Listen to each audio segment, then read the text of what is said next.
Hey, it's Monday, May 26th, and I've just completed my 4th week on the carnivore diet. I feel great, other than my sciatica. My sciatica is still a pain. But other than that, this week I lost another 1.5 pounds, which is great. It brings my total weight loss over the 4 weeks to 17 pounds. The weight loss was most dramatic during the first 2 weeks. But in the past 2 weeks, I've only dropped about 3 pounds. And I'll admit, I was a little disappointed when I saw the scale this morning. I was hoping I'd lose more weight.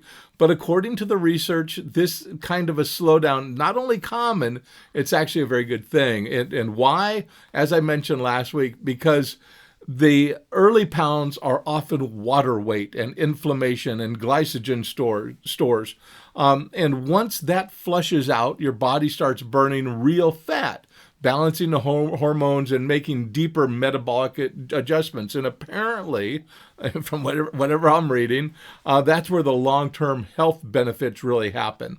Now, let me walk you through what I'm eating, because I'm not restricting calories at all, not even giving a thought of any sort to calories. Every day looks something kind of like this. Usually around 7 a.m., I have 3 eggs for breakfast. Get up, make breakfast for Lori and myself. And so it's 3 eggs, usually scrambled with some butter or ghee. Most days I also include either kippered herring or some bacon. More kippered herring than the bacon, but one of those. Some days I don't eat either. I just have the eggs. But anyway, around 10 a.m., I'll usually have a hamburger patty. And those we're buying our hamburger at the butcher shop, but we also pick up some at Costco and some of the pre-cooked that you just have to warm up. So I usually have another one of those, like say around 10, and then around 1, sometime between, around 1-ish, I'll have another patty or 2 or some steak, something like that, kind of lunch. And then in the evening, typically another 3 to 4 burger patties or the equivalent in steak. And that kind of sprinkles in, depends what I'm doing. If I'm teaching classes or whatever, it can be later, but before I go to bed anyway. Throughout the week, I also included a few extras, like I had some liverwurst after I went fishing last night. I caught a trout, so I fried a trout.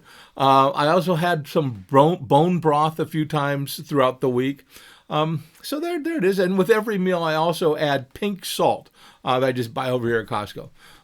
The other thing that I've noticed now, and I have not had any significant edema for many, many years, but I did still carry a little extra water weight, especially in my ankles, and I could kind of press down hard and it would leave a little divot. Not bad, but a little bit.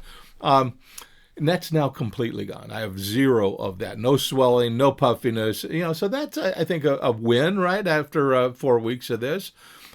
So anyway, as I start the 5th week, here's where I stand. Down 17 pounds, feeling strong and steady. I feel like I'm just getting started, really. I have no reason to think about changing. So I'll be back next week with another update, and I'm looking forward to seeing what month 2 brings. And I'm wishing you all the best. Thanks.